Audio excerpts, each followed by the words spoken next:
What's up everyone? Eric Rossi, the guy with the eye here. As we are in December in 2016, it's been a full year. It's been a long year. There are a lot of great innovative photography, tech, and video and all that stuff kind of coming out, but there were some kind of hit and misses as well. So I really just wanted to go over what some of the top cameras of 2016 were. Not really in a particular order, but I really want to say who possibly lost the most as well. What was really hyped that really didn't hit the market as it should. Let's get down into some of the cameras. Let me hear some of your thoughts down in the comments below as I'm going along.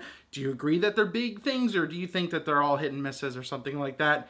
Let's find out. Once again, I don't really have them in a particular order, but I do kind of have them listed from like 10 to 1. So I really have 10 cameras that really kind of came out this year. And I'm going to start off with the Sony RX100 Mark V. And this was a big deal because, well, Sony's been in an interesting situation. They've been pumping out cameras like crazy. I'm going to cover the 6300 and the 6500 in a little bit, but they've been coming out with stuff. And the problem with the Mark IV was that it was 4K, but it was too short and it overheated pretty quickly. So the 5 really was to improve over that. And really what the big overhaul they did was a lot of the autofocusing system improved. It added S-Log into it and they improved the 4K in it. So that's a big thing. It's about $1,000, but I'd say that's a really good top camera of the year, even though they're still kind of dealing with bad rolling shutter. Unless Sony's on a tripod, it doesn't look the best.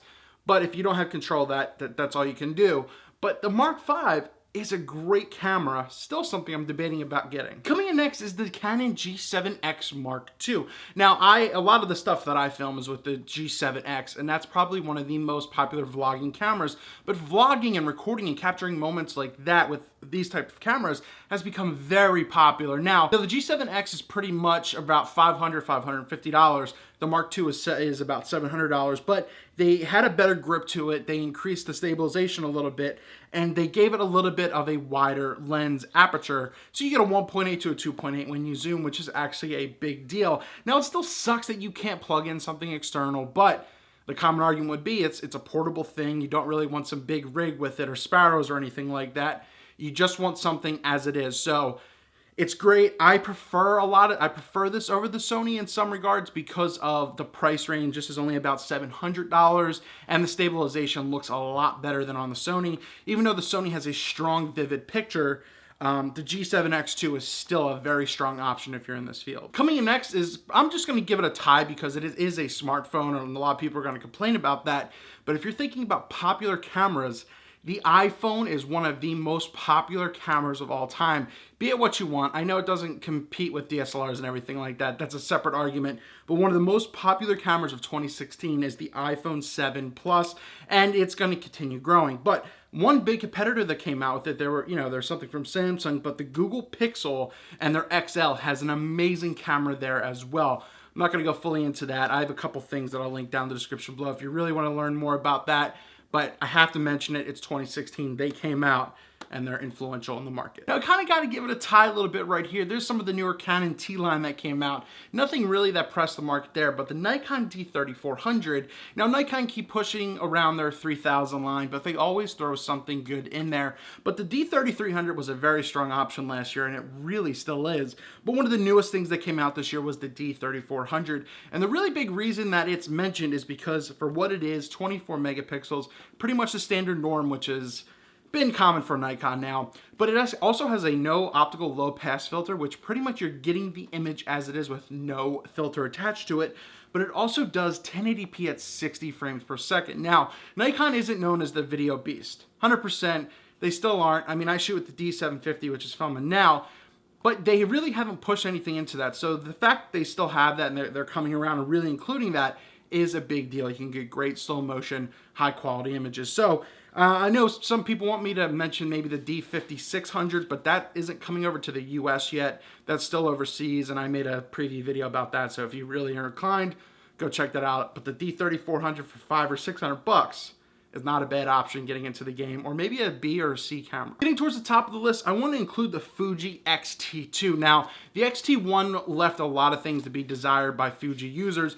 but it was a great step for what they wanted. But with the X-T2 for about $1,600 APS-C camera, you're getting a much faster autofocus, which a lot of people really needed from the X-T1, and they did it. Now, It essentially looks exactly like the X-T1, but it's got a little bit of a better build, so that's pretty interesting.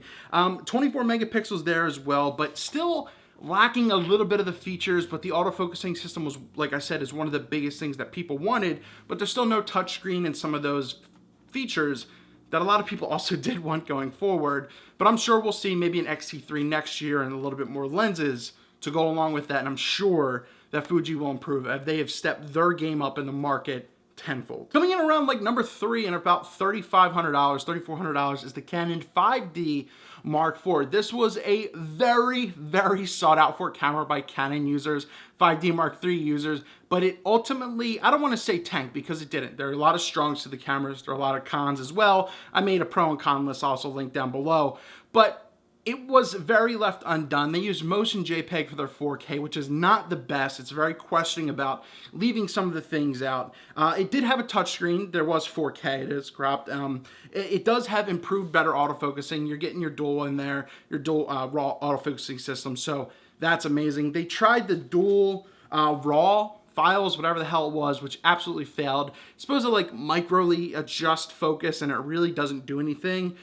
Appreciate the attempt at it, but it just didn't do much. 30 megapixels, which was good. A lot of people wanted more, which if you really want more, there's the 5DS and the 5DSR. If you really want to go that route, just go crazy and go there like 50 megapixels. But the Mark IV is still a strong play for a lot of like wedding photographers and something like that, but cinematographers wanted more, and they just didn't get it. Canon really protected themselves this year, but a very, very strong, impactful camera of the year, as it was highly sought out for. Also coming near the top was the Nikon D500, probably if not one of the biggest and most excited things for Nikon users, especially if you're in the D300 and D3S line. It's about a $2,000 camera. It is crop sensor. That's like the only controversy to this thing is, do you buy the Nikon D750, which is full frame, tilt screen for $2,000, or do you buy the D500, which now shoots 4K?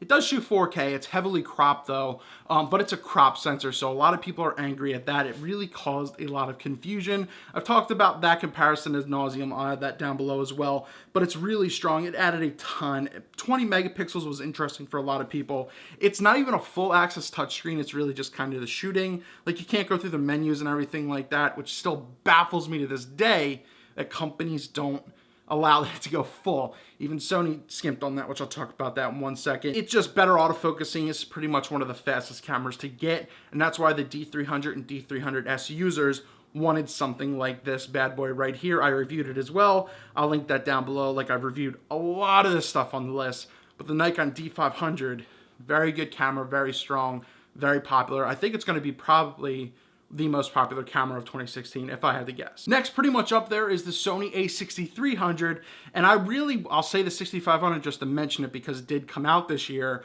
but it's not really counting for this year. It essentially will count for next year. But the a6300 came out around March. It is very strong. I did a whole video on that. I did a couple things I'll link down there as well. And for about $1,100, you get an amazingly fast camera. The autofocusing even improved a ton from the 6000, better build quality, amazing images, 24 megapixels. It did 4K, and it did amazing 1080p video at 120 frames per second.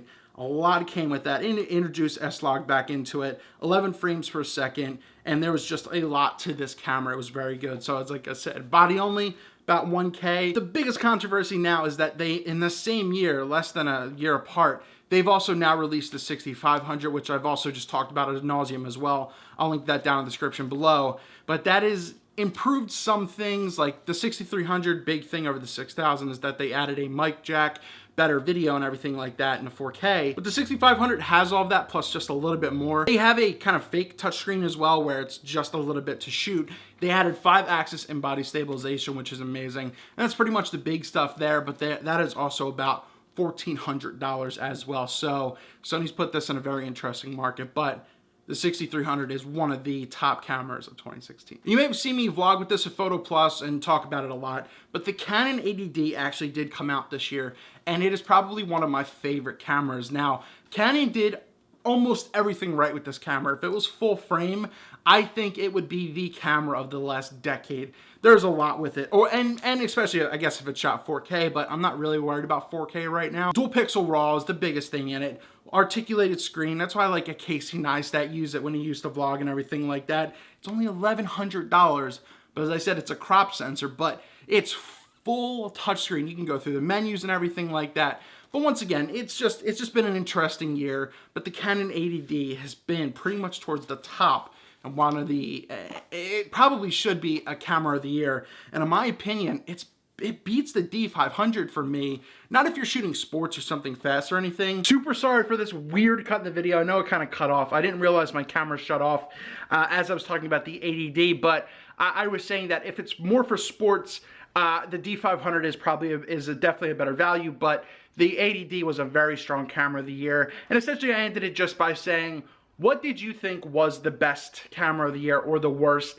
To me, the 5D Mark IV Canon was probably the biggest miss of the year, and I know it's still popular, like I said, as I was saying, but it just missed a lot of key things people wanted. So I think that was the biggest letdown of the year. Let me know down in the comments below. What did you think was the worst? What did you think was the best? Be very interesting to find out your thoughts down in the comments below. Once again, sorry for this weird cut from the D750 to the Canon G7X, but you gotta do what you gotta do. So, what did you like? What did you not like? I didn't like that I had to do this, but you gotta do what you gotta do. Batteries are all dead, and I'm trying to get this out for you guys. So, let me know down in the comments, or across the guy with the eye.